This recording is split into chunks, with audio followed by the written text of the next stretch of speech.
gentlemen, it is that time. We are back again. It is time for the Fantasy Football Fantasy Daily Week 1 podcast. And I am excited. I've been cranking numbers all morning. Fantasy football is the greatest time of year. No matter what you're doing, fantasy football is the greatest time of year. I love draft day. I love everything that comes in with week 1, the excitement, the Sunday. I get myself all ready. I get my stats all ready, and then everything collapses on me, and I'm sad, but it's still a good day because it's fantasy football time again, and I am excited, everybody. I'm excited to be here with you to talk about it. I'm excited to go over what I've been seeing since I've been putting my show docs together since last night, and man, I'm just ready to go. I'm geeked up. So let's get right into it. I'm going to try to keep this down to the half-hour show. I'm breaking up a lot of things that I'm doing. I'm on TikTok now, so if you guys got the TikTok, everybody's on TikTok. Fantasy Daily's now on TikTok, so I can break up the shows a little bit there. It's a little bit easier to digest. I also cross-post all those onto Instagram, and then my full-length shows as well will be on Facebook, wherever, Spotify, where you guys always watch it, or here with me on YouTube, where I put most of my main shows. So there's a lot of different ways that you can see Fantasy Daily. There's a lot of different ways that you can digest it. Full-length shows aren't for everybody. Some people like podcasts. I have that. And I got the TikTok so you guys can digest little things. So let's get right into it, though, because we got a lot to digest, and I only want to squeeze this into a half hour. So with week 1 in the books, I want to go over one thing that I really saw a lot of, and that was the 1A, 1B that you see in a lot of teams, whether it be running backs or wide receivers, tight ends. You see a lot of the people that you thought were going to be the starters, and then the secondary comes in, and he's getting a lot of work, and they might even share time. With some of those situations, it's still week 1, and I think it's more of like an extent of preseason where they're like, all right, we're going to keep working them in, make sure that both get, their work so we can see who does what with what, and then, a dominant number 1 will emerge from there. So that's not the case with every single running back and wide receiver and tight end duo that you're going to hear me bring up today, but I feel like I should bring that up because it is going to come up a lot where I say 1A, 1B, and I'll try to do my best to explain whether or not I believe this is a 1A situation or, a 1A, 1B situation, or if somebody's going to emerge eventually. So for a brief example, we're going to talk about it later on, but Jonathan Taylor, Nyheim Hines, that to me is a 1A, 1B. That's what you're going to see for the entire season unless somebody gets injured. With Javonte Williams and Melvin Gordon, I don't think that's a 1A, 1B. I think that's a who's better, and we'll talk about that as we go. So we're going to be talking about disappointing players as we go, the ones not to worry about, the Fitzpatrick ripple effect, me being geeked up about Jalen Hurts. If you guys, I know we didn't do much over the offseason, but if people know me in person, they know I was excited about Jalen Hurts all offseason. I said that he's going to be the guy that you want, that you can spend low on in the drafts, and he's going to immediately give you back, quarterback 1 numbers. So we saw it yesterday. He's off to a great hot start. I know he was playing against Atlanta, who's an absolute train wreck, it looks like. But at the same time, I think Jalen Hurts is poised to be a, top 10 quarterback in fantasy by the end of the year, and you're going to be really happy with what you get for what you paid for him in the draft. So going on to that, we're going to stay with Philadelphia and Atlanta.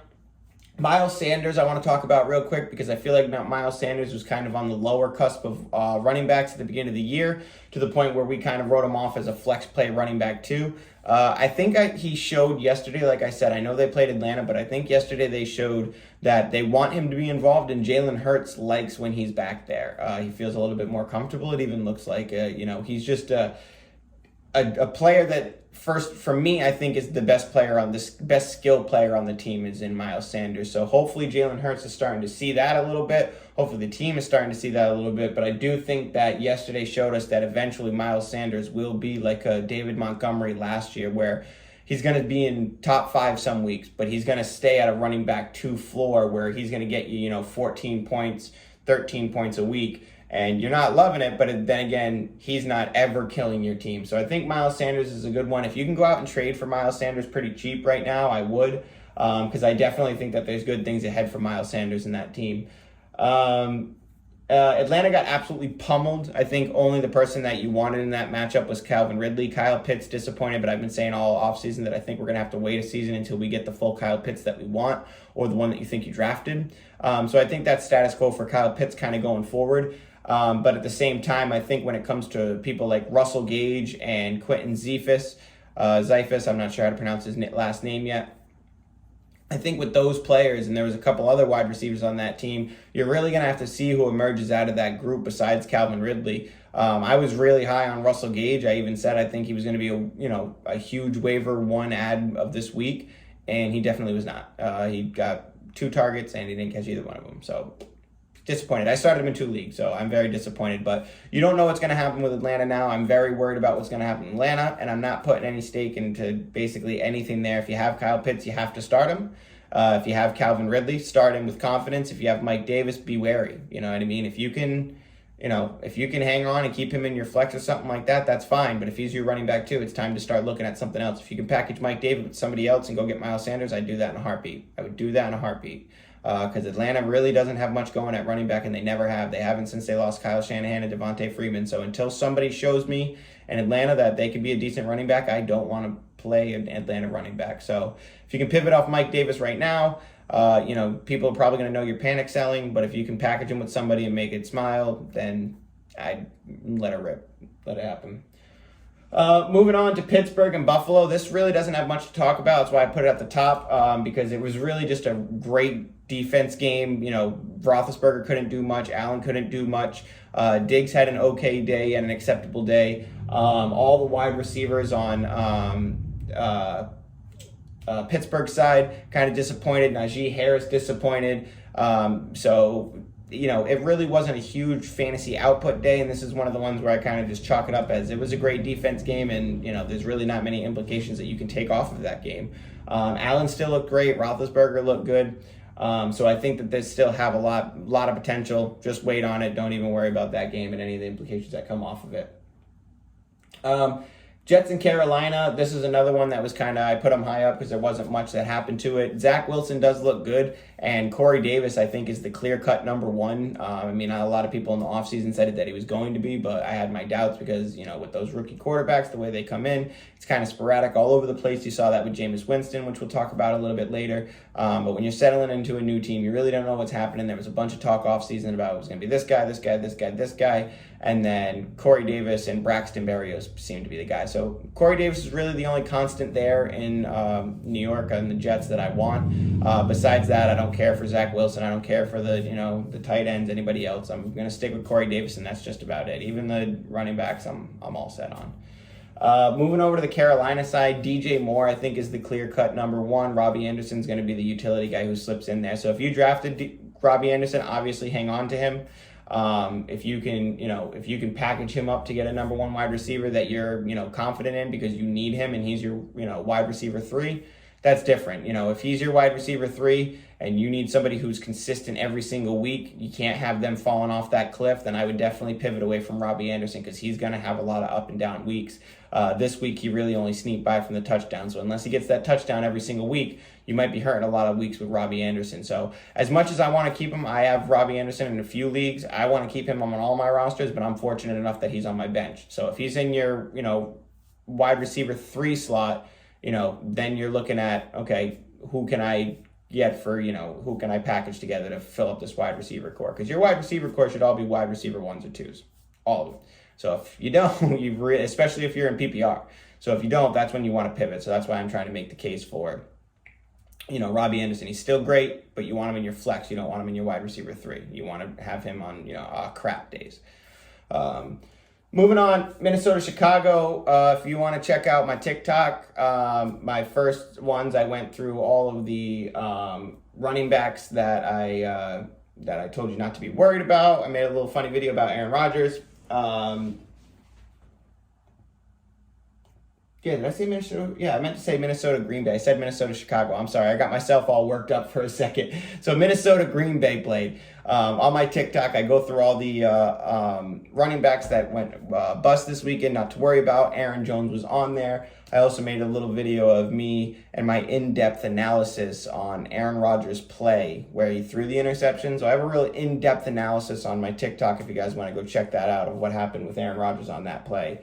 But it was just a disaster for Green Bay, and I think that it might be a disaster going forward because Aaron Rodgers seems to have a real Jay Cutler attitude right now. But when you have a Jay Cutler attitude and you haven't played all summer and you're playing people who are really hungry, that's what happens. So when he walked into Green Bay and the game got away from him and he seemed to throw his hands up, if you guys watched the game, but Jordan Love came in at the third or the fourth. I don't remember what it was. I think it was beginning of the fourth, but Aaron Rodgers clearly threw in the towel. He was like, whatever. So when he threw that interception into double coverage late in the game, it was, I don't know, that was one of the more careless things I've seen, and it just seems to be Aaron Rodgers' character right now. So if you have Davante Adams, you have Aaron Jones, I'm not super worried because I think, as long as they're in the game and the game doesn't get away from them again like that, they'll be fine. But it seems like when the game's really gotten away from them like this, Rodgers was able to pull it back. So this careless attitude that we're seeing, that was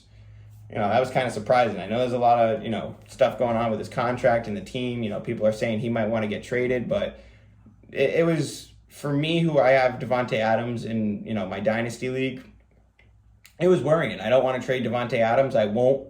But I am going to, kind of temper my expectations for the next coming weeks to see what's going to happen because, that's usually the moment where you see Aaron Rodgers go mode and he's beaming targets and, Adams is getting 12 receptions on, 15 targets and it just didn't happen. The whole offense looked awful in Green Bay. And when you're the quarterback and you sit on the bench like that, I'm sorry, but to me that was, red flag. If I have Aaron Rodgers, I'm not keeping him on my team. I'm not. I'm moving. I'm pivoting. So, that's the Green Bay side. The Minnesota side, Dalvin Cook's very good. Justin Jefferson was a little bit disappointed, but I think that was more of how they played the wide receivers. It might have been that 1A, 1B, C, 1C kind of thing where we were seeing. Adam Thielen had a great game. I still think Justin Jefferson's going to finish on the season better than Adam Thielen. You might have just seen Adam Thielen's best game, which now that I say that, he'll put up 40 next week. But I'm still really high on Justin Jefferson. I would take a look at KJ Osborne in your waivers if you're needy at wide receiver. You need an extra flex spot. Does look like they want to get him involved because he had quite a bit of targets, so they kept him on the field. Even in plays where they had like Dalvin Cook screens and stuff like that, they kept him on the field. So they want him to be involved. So I like seeing that. I like seeing teams, give us more fantasy options. It takes away from Justin Jefferson, which makes me kind of sad because I bought him in a lot of places. But to see that, those wide receivers are emerging like that, it gives you a little bit more depth in your, 12-man leagues. If you got 14-team leagues, you probably have to go get somebody like that. So it's nice to see the depth emerge there and have a person that could help your team out if you had a problem before then. Moving on. San Francisco and Chicago, or San Francisco and Detroit. I am all in on Goff and the running backs and Hockenson. Besides that, the wide receivers, I'm really not a fan of. I don't want to see what's going on in there. Cephas, or whatever his name is, I can't pronounce it. Sorry, that was rude. But he's probably the only person that I'm worth looking at in Detroit for wide receivers, but I really don't want to take a chance. There's a whole laundry list of other guys I'd rather have besides him, so I'm going to take my chances on that rather than, grab somebody who could put up 2 targets for 1 catch and a touchdown 1 week, and I'm relying on that touchdown. So I don't want to dip into that. I think the running backs in here and Hockenson are going to be the people all year. The running backs clearly were 1A, 1B, and this is a situation where I believe it is just 1A, 1B. So we talked about it at the beginning of the show, the 1A, 1B situations. Well, I think DeAndre Swift and Jamal Williams are going to be 1A, 1B, and they're going to be super useful because they're going to get 20 targets between them a game because Goff is just dumping off balls. Like, he has no choice just to dump off everything because he doesn't trust his wide receivers or he doesn't have the confidence to throw to the wide receivers. So I think DeAndre Swift and Jamal Williams by default will be super valuable throughout PPR leagues this year. So I have DeAndre Swift in one league. I was kind of bummed that I had to get him in the league. And then after what I saw yesterday, I was ecstatic. I was like, yes, let me get all the PPR points so that I can. And then goal line opportunities. Jared Goff still played in a Super Bowl. He's not my favorite quarterback, but if he can move the ball up the field and then give it to DeAndre Swift or Jamal Williams to get into the end zone to get my score, I'm all for it. So I think those there are really good. On the San Francisco side, DJ Moore is really good. George Kittle, he got kind of disappointing day. He ended up with a disappointing day off of the fumble, but it's George Kittle. He'll keep rolling on. Brandon Ayuk was probably the story of the day in San Francisco, with that he put up a fat bubble on nobody, and that's because that was one of those surprise I'm out moments where nobody knew that Brandon Ayuk was going to be out, and then it wasn't until the game already started that he was downgraded to probably not going to be involved in the game because of an injury that was undisclosed at the beginning. So don't worry about Brandon Ayuk. It sucks that you got punched in the gut this week, that you had to take the 0 on that, but don't be worried about Brandon Ayuk at all.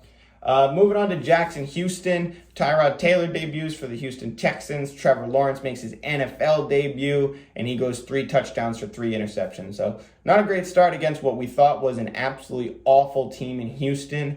But before I get to the Houston, because that's the main point I want to talk about, let's just talk about real quick. Don't have to worry about James Robinson. I like James Robinson. I don't think you have to worry about him in the running back class. It was an unfortunate game for him, but let the team get settled. James Robinson will come back to his, 20, 25 carries, hopefully. Marvin Jones and DJ Shark, I think, are both people that need to be rostered, and they're not rostered in many leagues. So if you have them, I think they're great flex plays. I believe that DJ Shark and Marvin Jones could even be, wide receiver 2, wide receiver 3 in some weeks. So I would definitely go out and get them. If Laviska's out there and you want to take a shot on Laviska, go ahead. But not a lot of, those are for the deep roster leagues or the deep bench leagues. If you have a roster that only has 5 bench spots, you're probably not going to want to hang on to somebody like Laviska Shenault unless you're in a 12 to 14 man league, which if you are, then these people actually have to be rostered and you're looking for deeper plays. Anyway, so Danny Amendola is worth a look. Speaking of those deeper plays, now that it pops in, Pharaoh Brown and James O'Shaughnessy, those are the tight ends from their respective teams, Houston and Jacksonville. Those are actually worth a look because they were pretty involved with the team. So with the way that this game was going, maybe worth a look at those guys if you need them. The big part that I want to talk about in this game is Houston looked pretty good. And I know they're playing Jacksonville and they're not great. They're the worst team. That's why they had their first pick. But Houston looked pretty good, man. They're going to put up 20 points on a couple teams this year, and we're going to be surprised. So with that, I think Brandon Cooks is going to be more valuable than we thought. I think that Mark Ingram, he just had 28 carries yesterday in that game. So I think that's a big thing to really focus in on is 28 carries. Where volume goes, points go. So I want 28 carries on my team. And if I need a running back, I'm definitely willing to stash Mark Ingram. I don't know if I would trade for him unless I have something really low that I can give out. Because I don't know if the carries are going to always end up in the end zone like we saw, Mark Ingram get into that end zone this week.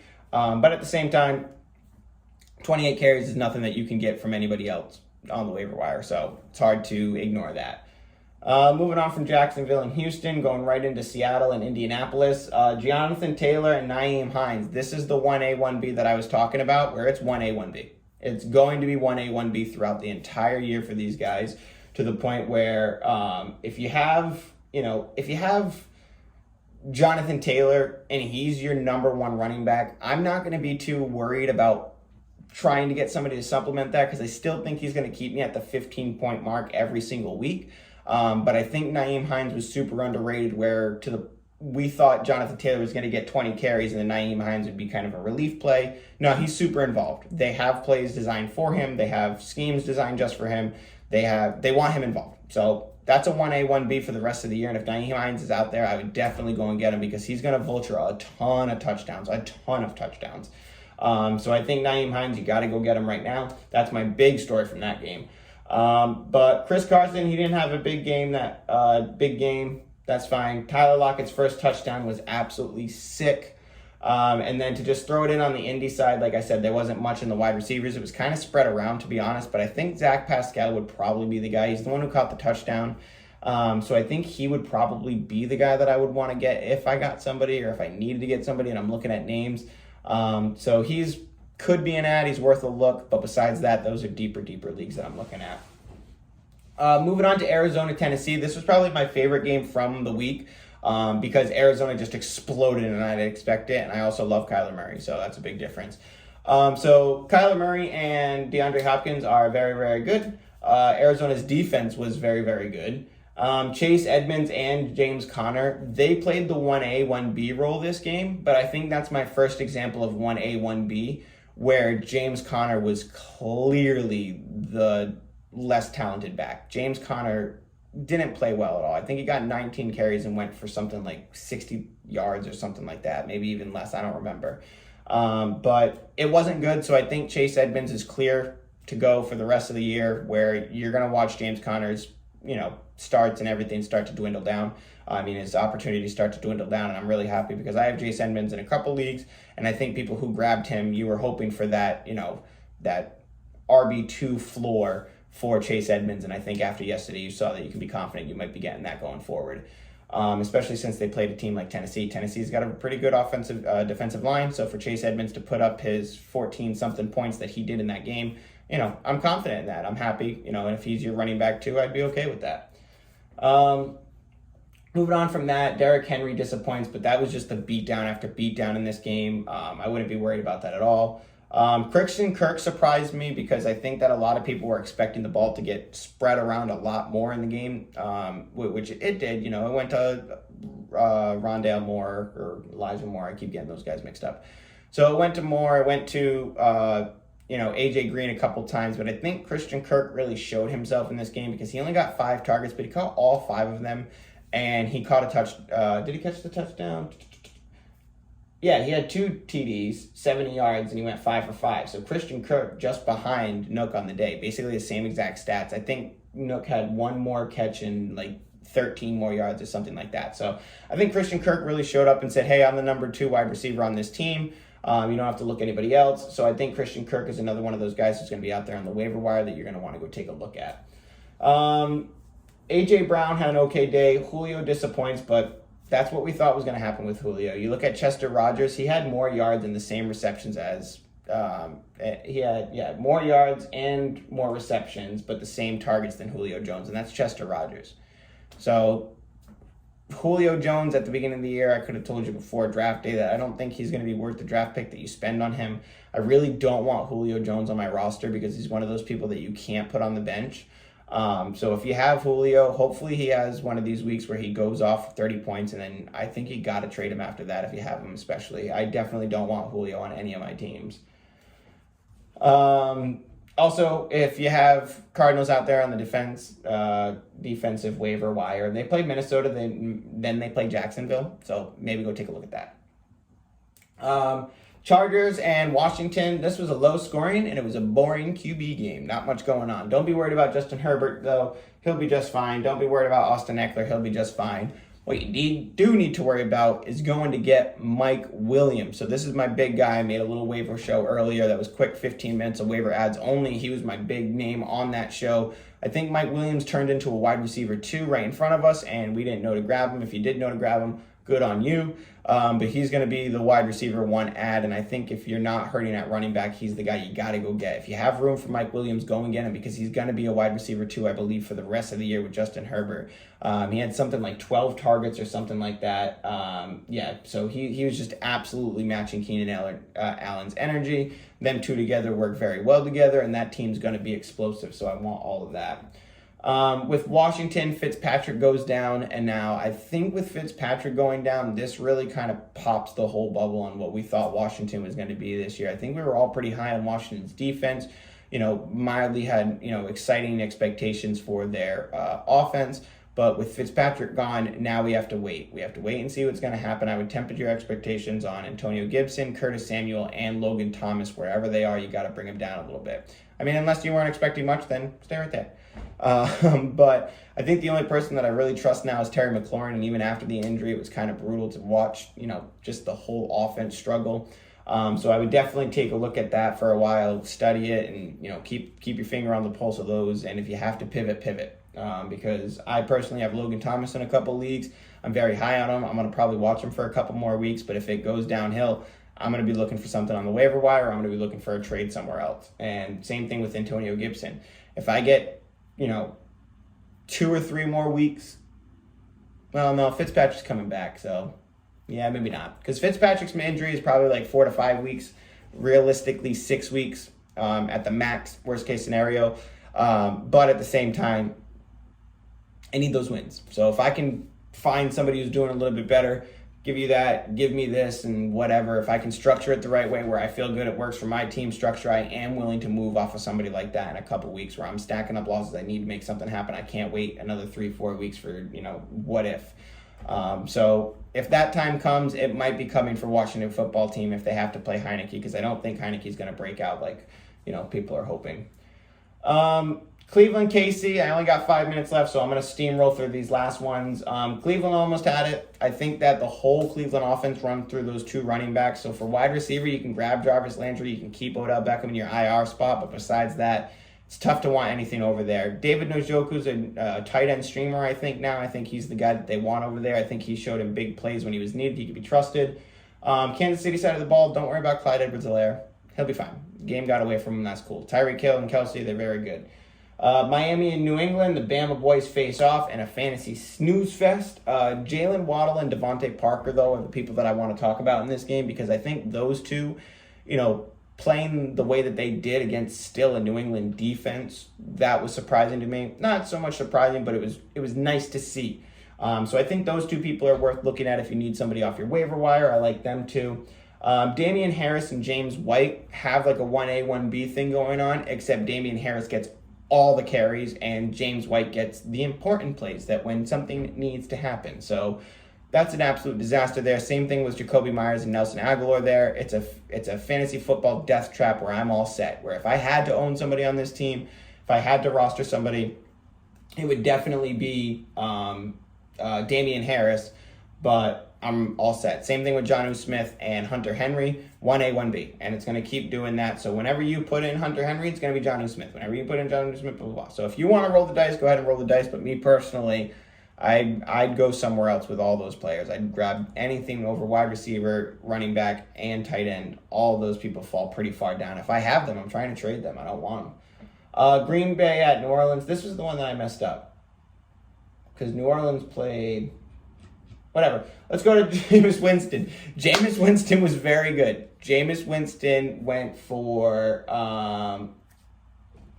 See, now I'm confused. Who did Minnesota play? I'm doing this right now. I'm sorry. Did they play Chicago? I'm so confused. Anyway, let's talk about Jameis Winston. I got something messed up. I typoed on one of my things and I rolled with it. Like Ron Burgundy on the teleprompter. But Jameis Winston killed it. He threw for 5 touchdowns. The only problem is he threw it to all different people. Juwan Johnson got 2 of them, which is a hoot. Marquez Callaway was supposed to be the guy. He barely got anything going on in that game. So I love Jameis Winston, but I'm kind of all set until we really see an emergence in a number 1 wide receiver.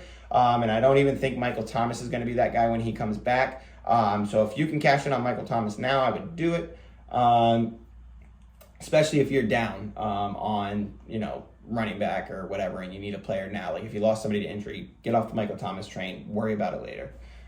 Denver at the Giants, both quarterbacks looked okay. Bridgewater looked great. I think, Bridgewater looked better compared to Jones.